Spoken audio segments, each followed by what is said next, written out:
Uma grata satisfação estar hoje aqui na cidade de Campo Mourão, junto à Coamo e à Cred Coamo. Quero, então, em nome do Dr. José Haroldo, presidente do Conselho da Administração da Cred Coamo, e em nome do Alcir Goldoni, presidente executivo, cumprimentar cada um de vocês por se doarem esse tempo, doarem esse momento para discutirmos sobre um tema tão importante quanto segurança digital. A nossa conversa hoje, ela é direcionada àqueles que efetivamente estão no contexto da internet. E para que a gente possa falar sobre isso, nós precisamos, então, compreender qual é o nosso cenário. Qual é o cenário da violência e da criminalidade? A partir da experiência profissional, enquanto policial, mas também como cidadã, e que no dia a dia atende as mais diversas perfis de vítimas, estão lá as nossas vítimas dos crimes virtuais. E fazer essa reflexão ela é tão importante, não só para o nosso desenvolvimento enquanto pessoa, mas também enquanto cidadão, enquanto participação naquilo que eu chamo de segurança pública. Porque todos nós temos responsabilidade com a segurança pública, todos sem exceção. E o campo virtual, hoje, ele se torna mais um espaço da violência e da criminalidade. Ela bate todos os dias às nossas portas. E para que a gente possa começar a nossa conversa, uma pergunta bem clássica que eu gosto de fazer. Quem aqui não tem celular, por gentileza, erga a mão? Entenderam a pergunta? Quem não tem um celular nas mãos? Olha que interessante. Quando nós fazemos essa pergunta, quem não tem esse dispositivo, nós já nos situamos dentro do espaço que nós chamamos de globalização. O que é a globalização?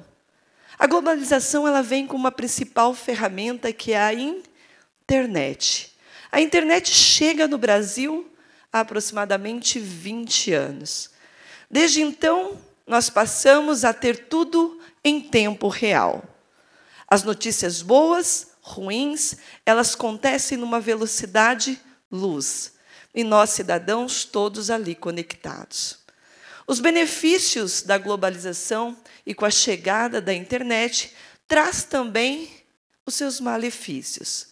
A questão é que quando eu pergunto quem aqui não tem esse dispositivo, de modo geral, todos têm. Não basta ter a ferramenta, eu preciso saber protegê-la.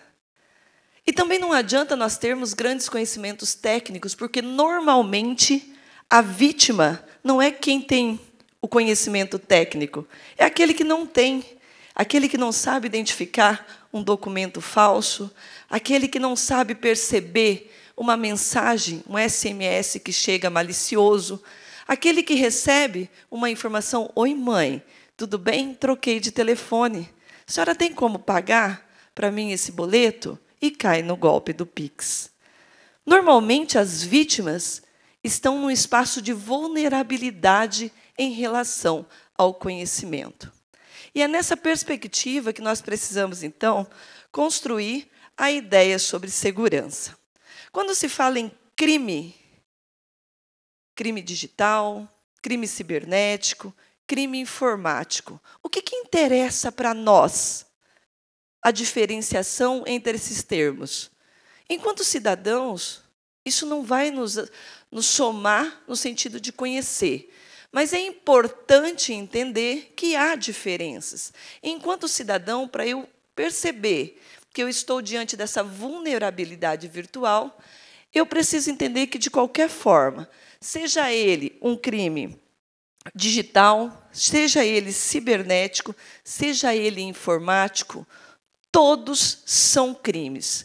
O que muda? Do ponto de vista policial, no nosso cotidiano, nós costumamos utilizar o termo crime digital. Qual que é a diferença de um para o outro? Isso é importante nós entendermos.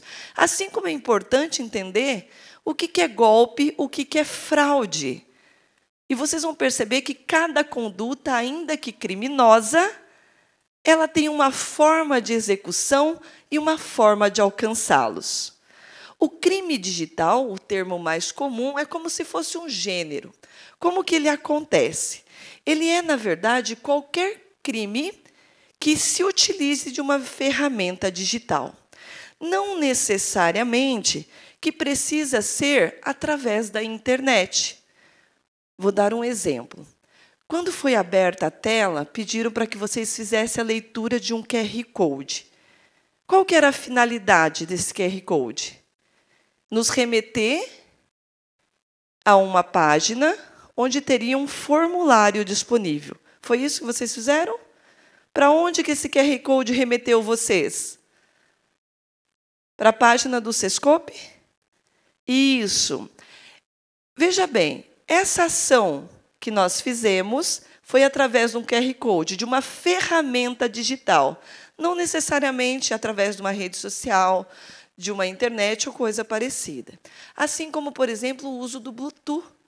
O Bluetooth, para transferência de informações, nós não precisamos de internet. Ou seja, qualquer ação criminosa que aconteça utilizando uma ferramenta, ela então é entendida como um crime digital. Então, por isso, ela é mais ampla. Vou aproveitar a oportunidade de usar o exemplo do QR Code. Quando nós fazemos a leitura de QR Code, numa outra circunstância, ele é uma ferramenta que também pode ser utilizada para fins maliciosos. Remete você a uma outra página para coleta de dados e assim por diante. Mas a ideia é entender o exemplo de crime digital. O crime cibernético, por sua vez, ele exige de nós um ambiente virtual que envolve internet e redes. O crime cibernético, necessariamente, ele vai exigir esse ambiente virtual. Então, quando, por exemplo, acontece lá uma invasão do Facebook, uma invasão do Instagram, nós estamos tendo, então, um crime cibernético. Um outro exemplo, por exemplo, é os phishing por e-mail da internet. O que acontece? A gente vai falar sobre isso. Phishing vem de pescaria. É o quê? Os criminosos, eles ficam tentando pescar as suas vítimas, mandando para os senhores e para as senhoras mensagens instantâneas, de várias formas. Mas o principal canal, normalmente, é através do e-mail e através do SMS. E uma outra diferenciação, então, vem os crimes informáticos. O crime informático, no Brasil, ele fica bastante caracterizado com a lei da Carolina Dickmann. Quem se recorda dessa atriz global? O que acontece com ela? Ela tem no seu computador, na época dos fatos, imagens íntimas, pessoais, e ela leva para fazer um concerto. E aí, determinada pessoa invade o notebook dela e copia esses dados dela. Um crime informático, ou seja, não tinha internet, foi apenas o acesso. Pegou o notebook do senhor, copiou os seus dados, tivemos um crime informático. Essa diferenciação é mais no intuito de, às vezes, as pessoas não se comunicam com a gente utilizando termos diversos e nós não conseguimos entender a diferenciação. Seguindo na nossa conversa, quais são as consequências do crime, seja ele digital, cibernético, informático, para a vítima? E aqui a importância da nossa reflexão. Entender que a consequência é gigantesca. E quando a gente pensa no crime pessoal e no crime virtual, é que o campo de atuação é ilimitado. Ele não se tem controle. As dificuldades são imensas para chegar numa autoria de um crime desse. A questão é que, para a vítima, e aqui o nosso olhar é para a vítima, e a Crédito Coamo traz essa reflexão importante para que a vítima entenda que quanto mais obstáculos se cria, mais ela afasta a chance de ser vítima de um crime virtual. Esses obstáculos nós temos que conhecê-los. Por quê? Porque além do dano financeiro, e por que o dano financeiro? Porque esses crimes, normalmente, eles têm dois principais objetivos. O ganho financeiro sobre a vítima, tirar um proveito, ou o dano emocional ou de dados, ou seja, captar informações pessoais de vocês para utilizar em outro crime, em outro espaço. Então, além do dano financeiro, quando nós estamos expostos a esse crime, quando nós somos vitimizados, nós estamos expostos ao dano emocional e ao dano social. E por que o dano social? Porque há crimes que nós iremos abordar aqui, como, por exemplo, sextorção, que ele atinge a dignidade da pessoa, na sua intimidade. Então, ela gera um dano financeiro, o dano psicológico e o aspecto social. E é bem interessante, não sei se na plateia tem alguém que já foi vítima de algum crime no contexto virtual, né, um crime. Mas a questão é que, quando isso acontece, há esse efeito triplo de consequência para a vítima. Portanto, ele precisa ser tratado antes, de forma preventiva. Tanto que, quando a Crédito Amo encaminha para os senhores informações sobre segurança digital, a importância de ler, de entender qual é o objetivo da instituição, da cooperativa com essas informações. É evitar que a criminalidade e essa violência alcance os senhores. E ainda que ela não seja uma violência física, a violência existe sim. No cenário brasileiro, então, só para vocês entenderem, dados de 2023, nós tivemos aí cerca de 70% das perdas financeiras foram decorrentes de fraudes. E o detalhe, relacionadas a transferências de PIX. Ou seja, o PIX ele vem como uma ferramenta útil, fácil, rápida, mas, ao mesmo tempo, se nós não estivermos atentos a essas transações financeiras, nós nos expomos àqueles danos que toda vítima sofre. Outro contexto do cenário brasileiro importante também, que os golpes mais comuns em 2023 e 2022 foram os golpes da falsa central de atendimento. Aí eles entram, boa tarde, bom dia. Aqui é o gerente da Crédito Amo, eu falo com fulano. Pode me confirmar o seu nome completo? E assim vai induzindo ao erro. Aí, assim, é fulano de tal. Sou aqui, estou substituindo a gerente no momento e vai conduzindo você ao golpe. Então, a central de atendimento, nós temos que estar muito atentos. E nos nossos afazeres do dia a dia, no trabalho, atende o telefone, responde a mensagem rápida, estamos conectados o tempo todo, nós não nos damos conta da exposição. Oi, tudo bem? Aí, tudo bem. Eu falo com quem? Ah, falo com a Rosana. Você já dá o seu nome. Ah, a senhora é mãe do fulano? Eu falo, opa, eu não sou mãe. Ou, não, sou sim. Ah, como que é o nome dela mesmo? Aí você já dá um nome. Daqui a pouco você está caindo no golpe do falso sequestro. E aí você nem percebe que todas as informações foram dadas por você mesmo, diante das perguntas que o criminoso foi conduzindo você a responder. Nós damos os dados. Nós somos induzidos a perguntas chaves para a entrega da informação. E aí é a hora de nós estarmos atentos. Um outro contexto também que afeta o cenário brasileiro é que o Brasil registrou, no mesmo período de 2023, para vocês terem noção, a cada 3 segundos, uma tentativa de fraude no Brasil. É muito. As tentativas estão aí. Existem grupos, organizações especializadas, criam empresas de fachadas para poder aplicar esses golpes. existe muita gente atuando no crime virtual.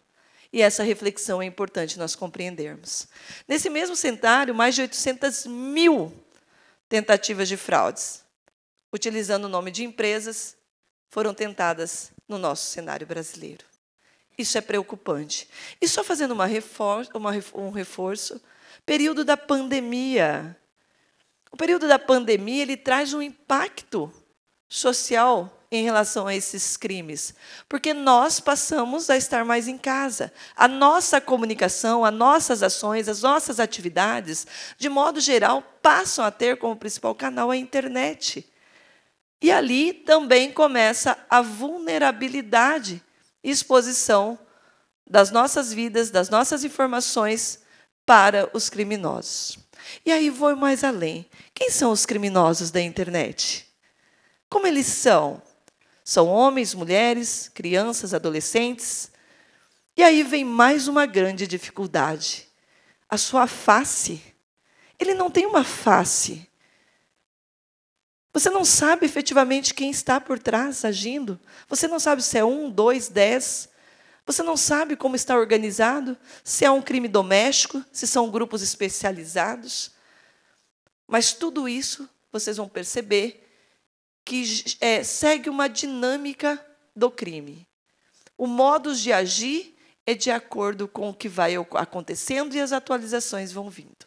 O fato é que o criminoso hoje, ele vem de todas as raças, tamanho, idade, vem de etnias diferentes, de lugares diferentes.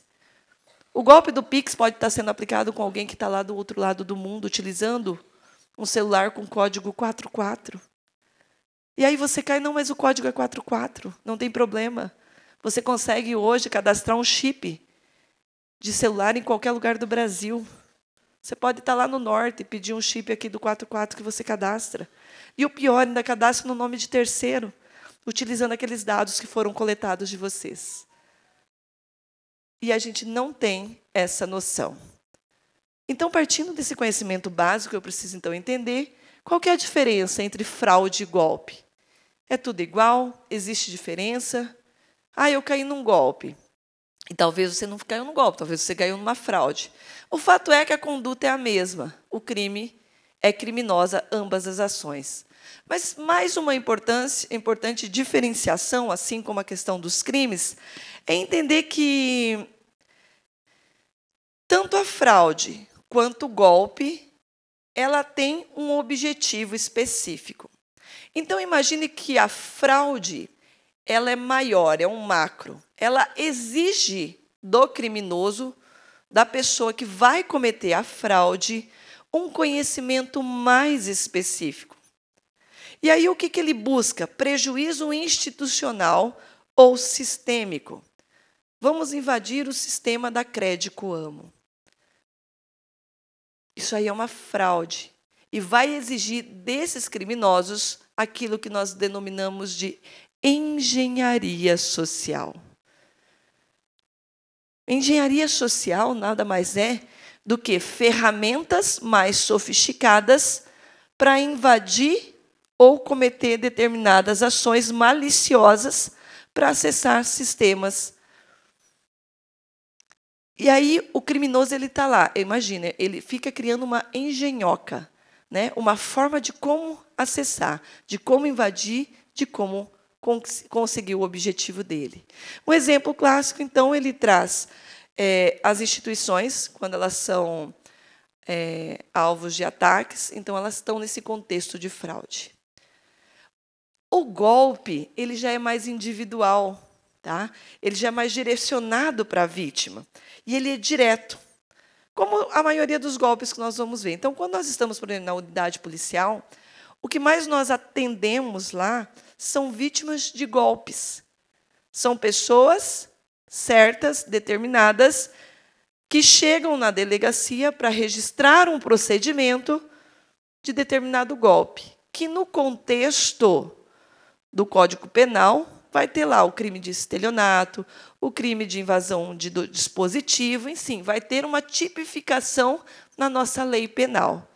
Mas, do contexto da popularização do termo, nós chamamos de golpe. Lá na fraude, nós temos, então, uma preparação. O criminoso, ele envolve um planejamento maior. Não é algo simples de fazer. Diferente do golpe. O golpe, muitas vezes, ele é oportunista. É na saída da agência que o senhor é abordado, a senhora é abordada por alguém simples que pede ajuda, que ganhou na loteria, que precisa receber. É um golpe do Paco, sabe, do pacotinho que cai no seu pé. Aí vem o estelionatário, fala, olha, é do senhor, pacotinho de dinheiro falso. Não, não é meu. Ah, acho que é de fulano. Isso acontece ali. Oportunismo. É a mensagem do, oi, mãe, tudo bem? Paga para mim esse boleto, que daqui a pouco eu pago. Oportunismo. Eles vão disparando. Alguém vai cair. Então, esse é o golpe. Ele é individual e mais oportunista, enquanto a fraude vai exigir um conhecimento mais específico e um planejamento mais especializado. A execução deles, a finalidade é a mesma. Tá? É obter dados, seja ele pessoal, ou dados financeiros, ou até ganhos financeiros. A diferença é que, no golpe, o objetivo principal é enganar a vítima, enquanto que, na execução da fraude, o uso de ferramentas para manipular determinado sistema. O fato é que nós precisamos entender que, seja golpe, seja fraude, a conduta é criminosa. E isso está previsto no nosso ordenamento jurídico. Os golpes, de modo geral, e aí aqui não tem fim. Tá? Rosana, a gente consegue esgotar todos os golpes que nós temos disponíveis hoje? Não, nós não conseguimos. Sabe por quê? Porque quando a polícia começa a atuar em determinada modus operandi, ou seja, a forma como eles estão agindo, eles modificam a forma de aplicar o golpe. E aí vem a importância de nós estarmos atentos a essa mudança da criminalidade, a essa mudança da conduta. Mas falando nos principais golpes, é aqueles que atingem todos nós, indistintamente. Diferente de fraudes que normalmente visam instituições financeiras ou organizações, os golpes não. Atinge qualquer um de nós. E quanto menos nós sabemos, maior é a chance de estarmos expostos. E vocês vão perceber que são coisas simples que fazem a diferença. Por exemplo, o golpe do boleto falso. Pessoal, chegando o final de ano, início de ano, o que nós vamos pagar agora, início de ano? IPVA. Fiquem atentos para o IPVA. Tem que estar muito atento ao pagamento de IPTU. Agora, é o momento, o que os criminosos fazem? Volta-se para aquilo que é o momento da sociedade. Vamos focar em falsos boletos. Aí eles mandam para vocês o pagamento do IPVA, como aconteceu aqui no estado do Paraná, em outros lugares do Brasil, no início do ano de 2024. O que acontece? Que nós temos que estar muito atentos com os boletos falsos. É nos detalhes, primeiro, você tem que saber para quem você deve. E não ir pagando indistintamente o que vem para você. É a síndrome do cidadão urbanizado. Ele quer deixar tudo em dia, né? O honesto. Ele vai pagando, eu não quero é dever. Aí ele paga até o que ele não deve. Né? A ânsia de pagar, acaba pagando o que não deve e pagando coisas que é para alimentar o crime. Então, prestem atenção. Em boletos, como que funciona? Tá? Normalmente, através, seja de engenharia social, ou seja, eles utilizam ferramentas mais específicas, mas a principal delas é via e-mail. É o phishing. Eles mandam via e-mail. Aí, o que eles fazem? Eles pegam o e-mail da Crédito-Amo, que tem um e-mail oficial, vamos supor, e altera uma pequena letra que você não percebe e manda. Aí usam a marca da Crédito-Amo, eles usam tudo, eles falseiam tudo e te encaminha. E você imprime o boleto e paga. O boleto é importantíssimo, verificar o número do banco. A Crédito-Amo tem um número de banco, verifica se o número bate, verifica os dados de quem que é, para quem que você está pagando, quando você efetiva o pagamento, para quem que está indo antes de confirmar o pagamento. São pequenos detalhes que exigem de nós atenção. Muitos desses crimes acontecem por falta de atenção. E, na dúvida, não paguem. Além de não pagar, vá até a agência, encaminha para que a própria agência já possa gerar um alerta para os seus cooperados que, olha, estão utilizando o nome da Crédito Amo para aplicar determinado golpe. Então, isso é importante remeter. Outro crime bastante comum hoje é o cheque falso. Nossa, Rosana, ainda é comum? Ainda é comum. Ainda é comum o cheque falso. Em que pese o Pix hoje e os cartões de crédito tenham substituído de forma significante, nós ainda temos muitos cidadãos que se utilizam dos cheques para efetuar pagamento e para receber. E, ao receber, é aqui que tem que vir a atenção. Normalmente, os cheques são... A falsificação desses documentos, elas são grosseiras. Você não precisa ser nenhum perito para perceber. Elas são grosseiras. Alteração nos dados, assinatura, dados do banco.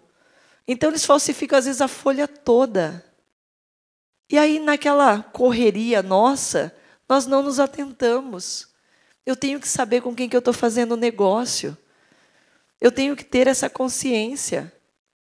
Se sentiu inseguro, ficou desconfiado, confia.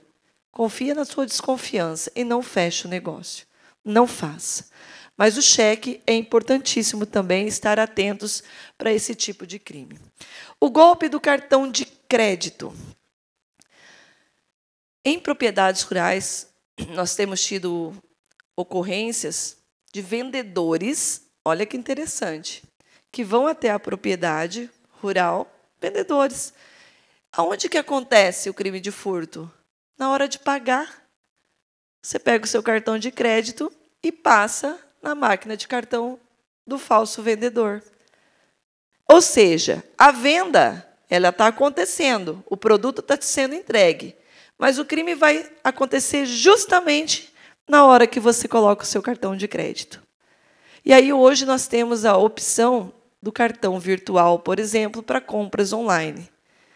Quem ainda não tem, não sabe como utilizar, vá até a sua agência, tá? Peça para o seu gerente ensinar vocês como eu crio um cartão virtual lá no aplicativo da Cred, para eu fazer uma compra virtual.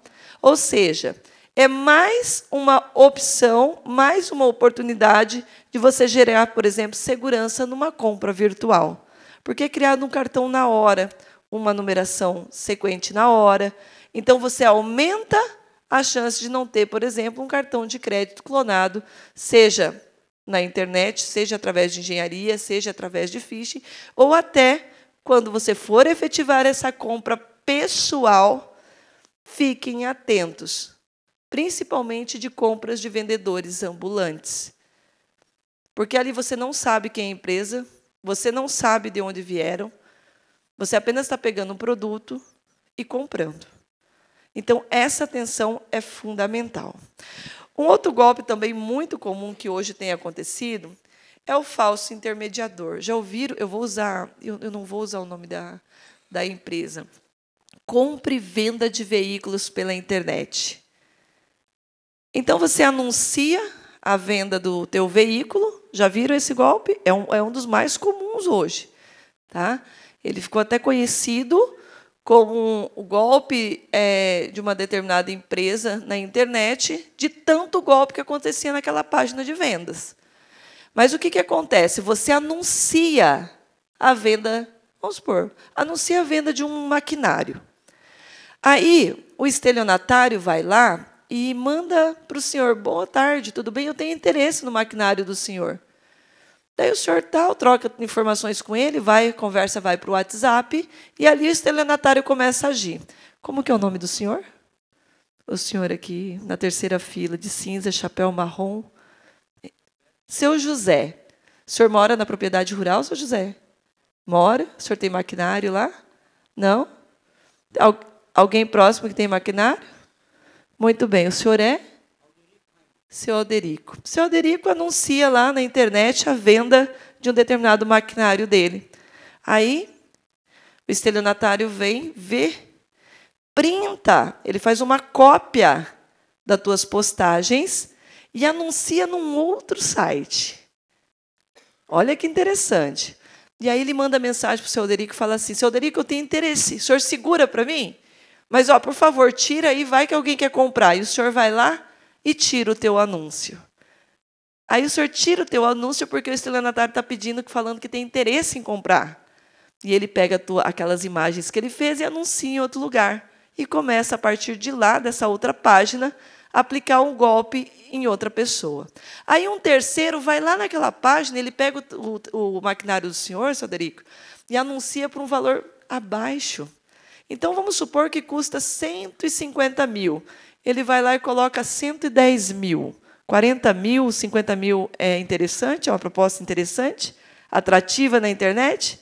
É tipo o carro. O carro custa 80 e está anunciado por 50. É atrativo ou não é? Aí a vítima viu, nossa, 50 mil, meu Deus, está abaixo da FIP. Vai lá e manda mensagem, eu tenho interesse. Lá na página falsa que o estelionatário anunciou.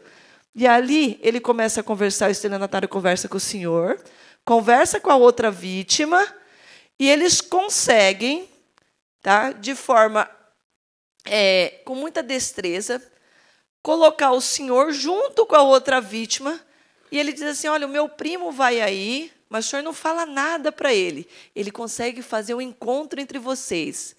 O comprador vai vir, faz o depósito, e aí ele cai no Pix. Qual que é a intenção, pessoal? Se alguém pedir para você retirar anúncio, o pé já vai para trás, ok? Opa, retirar anúncio? Pode ficar esperto que...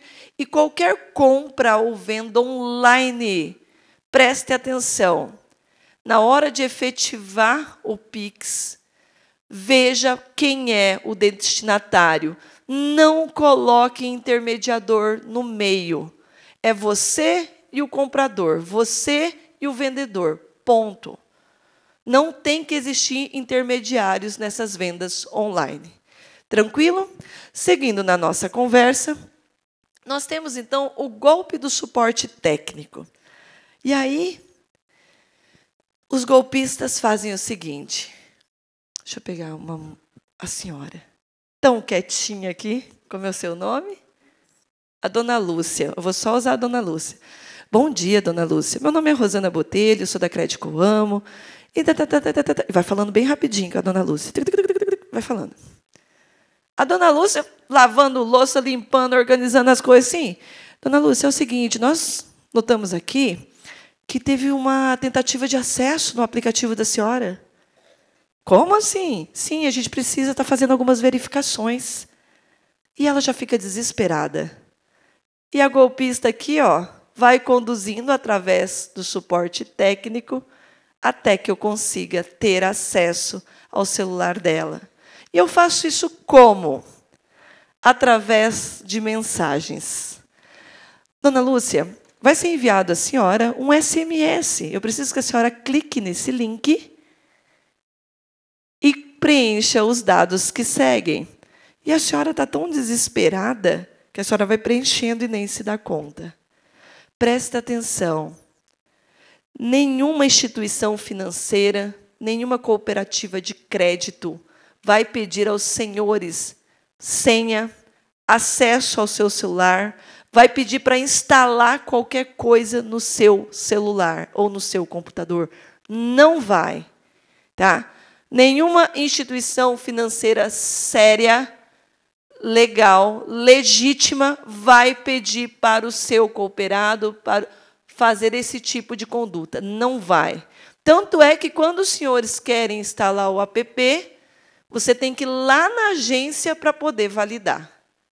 Não é isso? Nós temos que ir até a agência para poder validar, para poder autorizar o celular, justamente para evitar esse tipo de ação. Atendi, em determinado momento, um produtor rural. Era domingo à noite, esse senhor chega no portão da delegacia desesperado. Qual era a situação? Ele tinha uma instituição financeira tinha autorizado o financiamento dos aviários dele. Ele tinha mais de 2 milhões na conta. E aí, bem interessante, porque as instituições financeiras bloqueiam esses financiamentos e vai sendo liberado conforme execução. Curiosamente, e isso é através de engenharia social, e não vamos criar a ideia de que existe alguém dentro do banco passando informação, existe isso. A gente começa a criar um monte de suposições. Mas aí vamos trabalhar com a ideia de engenharia social. Entrar em contato, se passando, naquele domingo à noite, se passando pelo gerente da conta. E como ele tinha recebido o financiamento, ele acreditou que era. E pediram acesso. Esse acesso foi feito através de SMS. Quando acessaram o link, ele baixou o vírus que invadiu o dispositivo dele. E aí fizeram o quê? Só para os senhores terem noção. Pegaram o dinheiro que estava numa conta A, transferiram para uma outra conta. Por quê? Porque a conta dos golpistas era naquela outra agência. Tiraram de uma conta, levaram para outra e transferiram para a conta laranja. Prejuízo dele não foi do financiamento, porque estava bloqueado, mas foram mais de R$80 mil. E o desespero do produtor era o quê? Se ainda havia possibilidade deles tirarem mais coisa da conta dele. Por quê? Porque estava instalado. O aplicativo já estava no celular dele. Olha que interessante. E o desespero. Então, lembra do que gera para a vítima? Dano financeiro, dano emocional e o dano social. A vergonha de cair no golpe. Como que eu caí numa situação dessa? Isso gera até vergonha para nós, porque nós temos a ideia de que nós temos que ter consciência e não tem como ter conhecimento.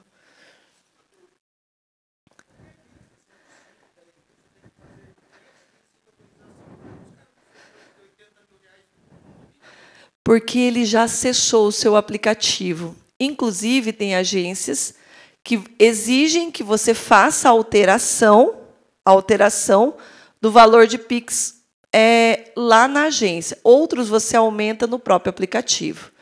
Então, isso vai depender da instituição financeira. Tá?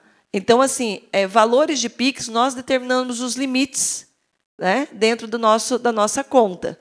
De modo geral, a regra é que essa alteração de limite nós fazemos lá diretamente na agência. Mas, por exemplo, cartão de crédito, não. Cartão de crédito, na minha instituição financeira, eu aumento o limite de cartão de crédito dentro do próprio app, só com a minha senha. Então, isso é importante a gente entender. Tá? E aí vem a questão da engenharia social. As formas e o conhecimento sofisticado e específico para poder fazer essas alterações. Como eles fazem? A questão é, como eu, enquanto cidadão, posso entender que isso é um golpe? Que gerente vai me ligar num domingo à noite, né, se passando pelo gerente da minha agência? Essa é a reflexão preventiva, essa é a consciência que eu tenho que criar. É uma situação que não dá para aceitar. Não, mas não faz sentido. Gerente me ligando essa hora? Invasão no meu dispositivo? Opa, tem coisa errada aqui. Liga lá no telefone específico 0800, que é o oficial, e tira essa dúvida. Vocês entendem a importância de nós, então, fazermos esse reverso da conscientização? É anteciparmos para que a gente não caia. E depois a gente vai falar sobre como chegar nesses autores. Então, essas mensagens, vocês podem olhar no SMS de vocês vão ver que o tempo todo estamos recebendo, não é? O tempo todo. Pessoal, simplesmente ignorem essas mensagens. Ignorem esses SMS. De modo geral, a maioria deles tem essa finalidade. São mensagens maliciosas que querem te conduzir para a coleta de dados ou invasão de dispositivos. Tranquilo até aqui? Muito bem. Um outro golpe também bastante que teve assim apareceu bastante recentemente foi a questão dos empréstimos, mas os de investimentos. E aí essa questão de fazer investimento, primeira regra, dinheiro vem fácil? Invisto 1.000, vem 3.000, invisto 3.000, voltam 5.000. Lembra das pirâmides de investimento? Bom, vocês sabem o que é produzir, o quanto demanda esforço, o quanto demanda dedicação. São anos para se construir. Aí aparecem as falsas empresas de investimentos, oferecendo ganhos rápidos e fáceis. E aí nós, cidadãos que estamos ali na internet, conectados, falamos, eu vou aplicar. Aí vai lá e deposita 200. Aí eles devolvem 500. Uau! Na hora a gente fala, nossa, rendeu. Deposita 1.000, eles devolvem 2.000. Eles vão te devolver. Aí passa mais um dia, você fala, não, vou aplicar um pouquinho mais. Aplico 2.000, 3.000. As criptomoedas, por exemplo. Aí você aplica. Aí eles te retornam. Daqui a pouco você aplica 30.000. Acabou. Pronto. O golpe está aplicado. É o ganho fácil. É o ganho fácil sem a compreensão de como essa engenharia acontece. Uma outra situação bastante comum que aconteceu, por exemplo, era invasões de rede social. Então, invadiam as redes sociais, hackeavam as redes sociais. Agora, vocês podem perceber que deu uma diminuída. E eles começavam a anunciar vendas de produtos no Facebook, no Instagram do seu amigo que está hackeado. Aí começavam a anunciar inúmeras coisas. Ou anúncio de produtos, ou anúncio de empresas com retorno financeiro. Mas pô, a Rosana deu certo, olha lá. Aí o falsário que invadiu a minha rede social manda lá para vocês. Oi, tudo bem? Hein? É o seguinte, eu estou aplicando aqui nessa empresa aqui, nessa concessionária e tal, e eles vão nessa. E aí o que acontece? Fala, mas a Rosana aplicou, eu vou aplicar também. E aí você nem percebe que está sendo vítima de um estelionatário, de um falsário pela internet.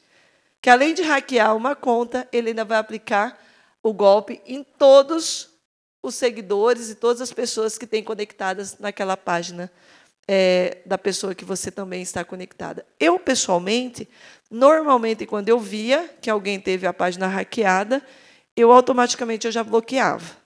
Então, se vocês virem alguém conhecido de vocês anunciando ganho fácil, investimento fácil, desconfie que aquela conta está hackeada. Manda uma mensagem no WhatsApp, confirma, olha, aí a pessoa já vai te confirmar, já bloqueia.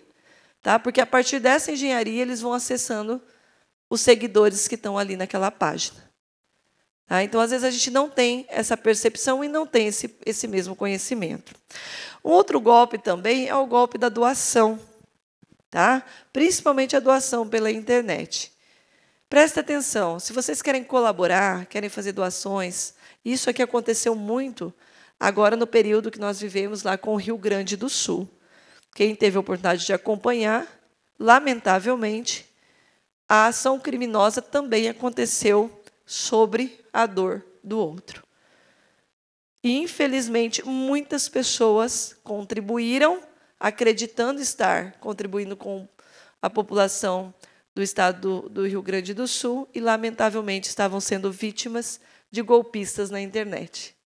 Então, se for para doar, faça um via canal que vocês validam.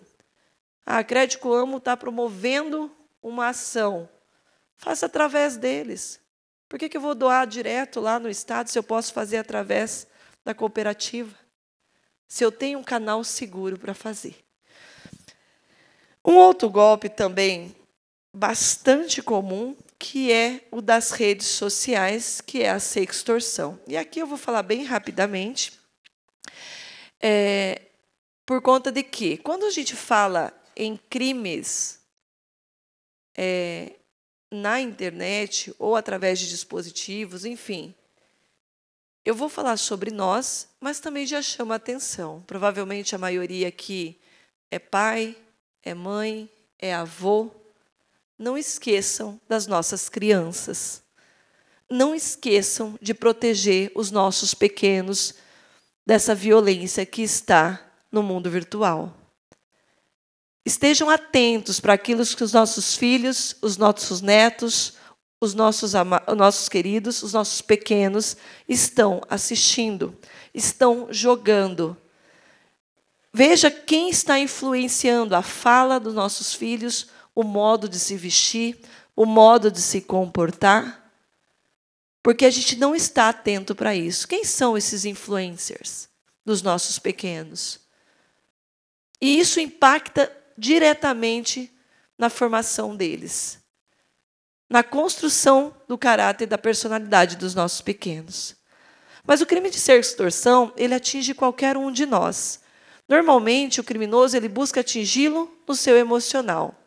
Nós temos lá redes sociais, Facebook, Instagram, e normalmente essas redes estão abertas. O que acontece? Eles criam uma página falsa, um perfil falso, de um rapaz ou de uma moça mais jovem, e manda convite para nós. E vai mandando convite, a gente aceita nessa correria, aí aparece lá um convite, vou usar um termo aqui, um nome, tá? Fictício. Flavinha. Adicionei a Flavinha. Aí a Flavinha adiciona A, B, C, D, E e adiciona. Aí manda convite e fala, mas ela é amiga de todo mundo aqui, vou adicionar. E você adiciona. Aí a Flavinha puxa conversa com vocês na internet. Aí essa conversa fica mais íntima, fica mais pessoal. Ali nós acabamos se envolvendo nessa relação mais íntima. Às vezes você tira uma foto mais pessoal, encaminha essa foto, e a partir dali começa o crime de estelionato, depois pode migrar para um crime de extorsão e levar a vítima a situações muito drásticas. Porque ela começa a ser extorquida. A Flavinha, aparece alguém e diz, eu sou o pai da Flavinha. Sabia que a Flavinha tem 14 anos? Sabia que ela é menor? Eu vou fazer boletim de ocorrência contra você. E ali vai conduzindo vocês. Então, esse é um crime um crime que tem sido comum, mas isso gera vergonha para a vítima. E muitas vezes ela não procura as instituições policiais para relatar o fato. Então, se vocês conhecem alguém que esteja passando por essa situação, orienta a fazer o boletim de ocorrência, basta bloquear, tá? Bloqueia os contatos, tudo, exclui da rede social, mas antes disso, obviamente, né, tem que tirar os prints, né, de todas as conversas, de todo o endereço, né, o perfil dela, para que possa subsidiar uma investigação. Um outro crime também, que eu falei desde o início, é o golpe do Pix. Aqui eu até coloquei uma mensagem, mãe, precisa efetuar um pagamento, mas a minha senha eletrônica não está cadastrada aqui no celular. Teria como a senhora efetuar o pagamento para mim? Por mim, precisa... Aí a mãe responde, não, mãe, preciso só que faça o pagamento para mim. E a mãe faz. Então, vocês percebem que nessa mensagem, ela vem carregada de erros, né? Na própria escrita, ela tem erros, a forma como trata. Rosana, e a foto de perfil? É a foto do meu filho. É a foto da minha filha. E é aqui que nós somos induzidos ao erro.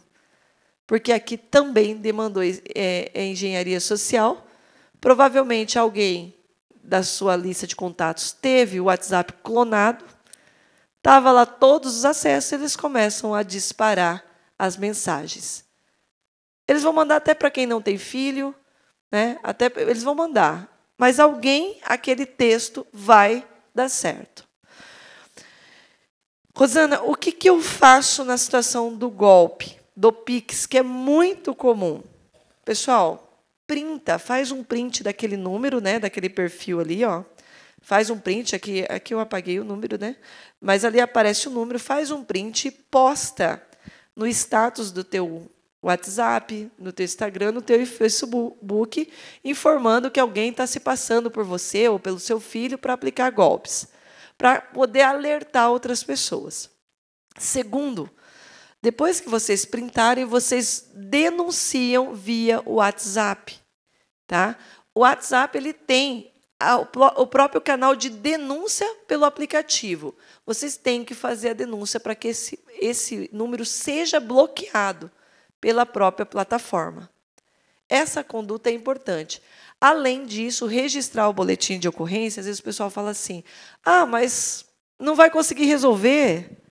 Né? Não vai. Mas o importante é que nós, tendo essa informação, nós conseguimos que talvez esse número esteja fazendo outras vítimas. E, às vezes, esse mesmo número está sendo investigado em alguma outra operação. Então, isso pode subsidiar e levar, sim, a uma determinada autoria.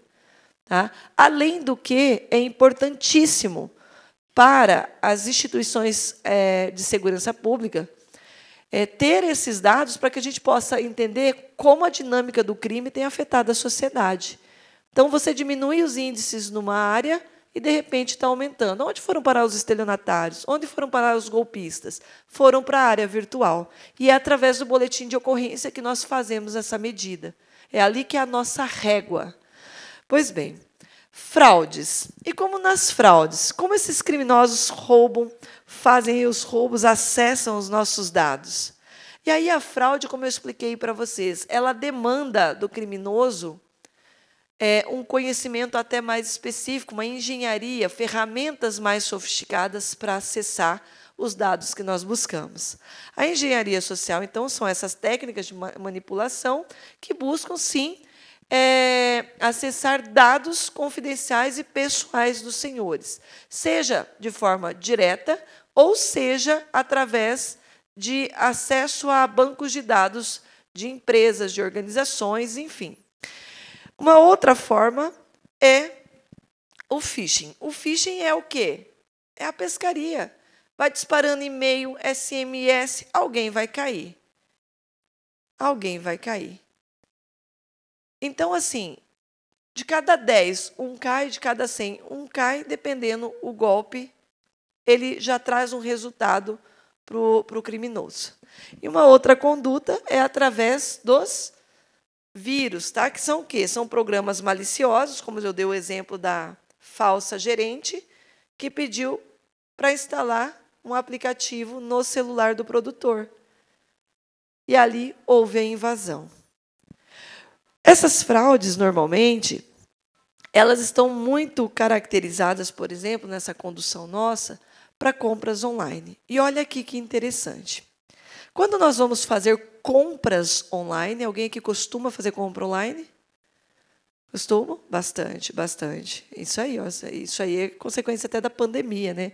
Pandemia, não saímos de casa, a gente compra. Como que vocês faziam a validação das empresas online? Como que eu sei que é uma página segura? Eu consigo ter absolutamente certeza se é seguro ou não? Como que está hospedada? Olha que curioso. É uma dica simples, mas a segurança preventiva começa por aí. Quando eu vou acessar uma página na internet, eu digito o endereço dela na barra de navegação. É isso? Ou eu entro lá no Google e digito o nome da empresa, já aparece, eu já acesso, que me repete a página de navegação daquela empresa. Como que eu consigo validar que é uma página oficial? A URL, o que ela é? Quando a gente entra na barra de navegação, que nós colocamos o endereço da empresa, da Crédito Amo, é como se fosse o endereço da nossa casa. É o endereço completo, é a URL. Normalmente, ela começa HTTPS ou HTTP e já vai .www. Primeira observação, dica simples, mas minimamente importante. Porque se nós não tivermos esse conhecimento, nós não conseguimos evitar as outras tentativas de fraude. Essa é o que dá o mínimo de segurança da página. Primeiro, verifique, então, lá na barra de navegação, se a empresa que você está fazendo a compra online, ela vem acompanhada do HTTPS. O S, pessoal, e o HTTP, ele tem uma pequena diferença. Mas o S é que todas as mensagens são criptografadas. Então, ela é uma camada a mais de segurança para aquela página, ok? Ou seja, não está no domínio de qualquer pessoa acessar os dados. Agora, quando é http/www, se tiver uma engenharia social com o intuito de acessar aqueles dados, ela aumenta a chance de conseguir. Agora, o que nós precisamos entender é que, além de termos essa extensão, Rosane, a página não tem, nem acessa. Nem acessa. Nós estamos comprando aqui, fazendo compras, que a gente tem que estar atentos para esses detalhes da página. Aí, todos estão com o celular? Digita lá no Google, entra lá no Google, vamos fazer bem rapidinho. Coloca lá Credicoamo. Credicoamo, escreve lá no Google, Credicoamo e põe para pesquisar. Vamos lá, e vocês estão craques, né? Estão todos operadores da internet. Está sem internet? Depois vocês vão fazer o teste. Escreve lá no Google, Credicoamo, já vai aparecer o site oficial, vocês vão clicar. Vocês vão perceber que o endereço da Credicoamo inicia com HTTPS. Olha aí. E por quê? Para dar mais segurança ao site oficial.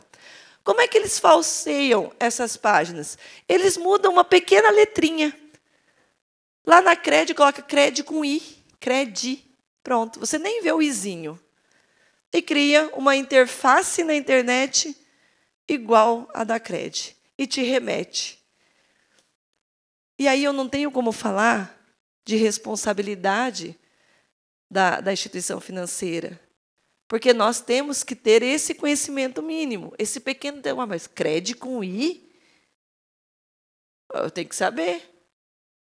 Está lá, ó, os sites oficiais deles nos levam ao site oficial da instituição. Um outro detalhe é o cadeado. O cadeado é como se a gente fosse o cadeado da nossa casa, tá? Então, tem mais o cadeadinho, que gera mais uma camada de segurança. Além desses detalhes, que vocês têm que olhar onde a página, o endereço da página que os senhores têm que observar, vai lá no Reclame Aqui, pesquise sobre aquela empresa, veja se já não tem informações.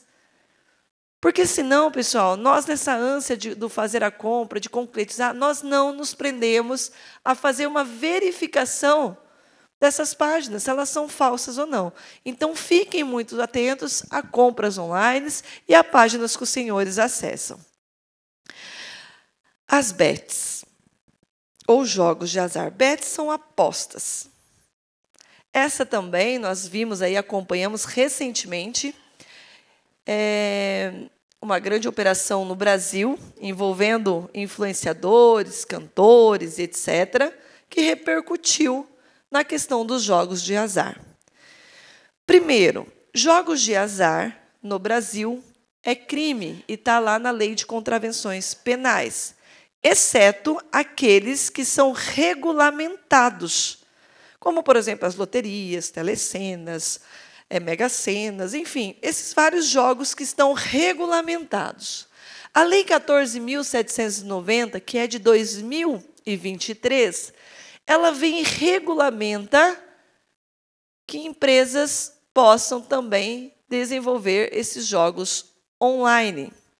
E, principalmente, voltado para a plataforma de jogos esportivos. Olha a importância de entender a regulamentação e por que é regulamentado. Por quê? Porque isso aqui causa dano à saúde do cidadão. De modo geral, por que é proibido? Por conta do vício. Nós tivemos aí, só acompanhar as notícias, cidadãos utilizando o Bolsa Família, o cartão Bolsa Família, para jogar nas apostas, com o intuito do quê?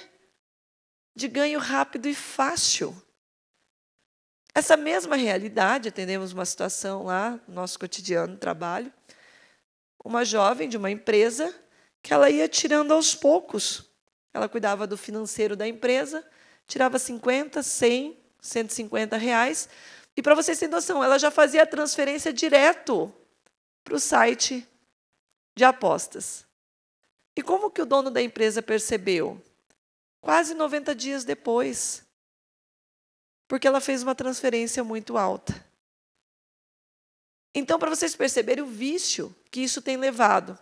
E, na verdade, ele traz, então, além desse vício dos jogos de azar, que é importante a gente criar essa consciência, vem a questão da lavagem de dinheiro. Por que regulamenta essas empresas? Porque, lamentavelmente, é um campo fácil para lavar dinheiro. Principalmente do crime organizado, que é o que demonstrou aí essa operação da Polícia da Paraíba. É a lavagem de dinheiro.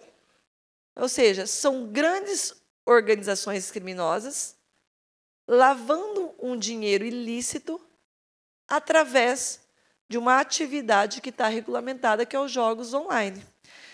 Uma outra questão é a exploração de pessoas vulneráveis. Quem são os vulneráveis? Pessoal que já está aposentado, às vezes está lá, gosta do zap, né? Vou fazer um joguinho e começa a jogar. Tem alguém que gosta de jogar aqui? Candy Crush? Como é que é? Alguém joga? O tigrinho não, né, gente? Tigrinho não. Eu não posso falar os nomes dos tigrinhos.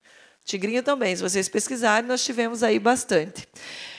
Mas o que eu quero dizer? Pessoas vulneráveis são quem? Jovens, com o intuito de ganho fácil, acaba a começar a apostar, e pessoas de idade.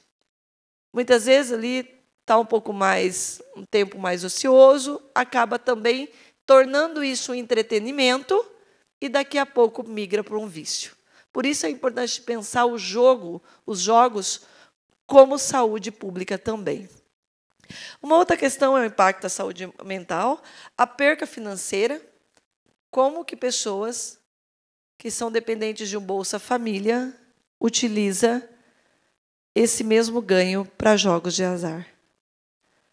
Então, isso também tem que ser regulamentado. Porque esses jogos vocês podem fazer via Pix e via cartão de crédito.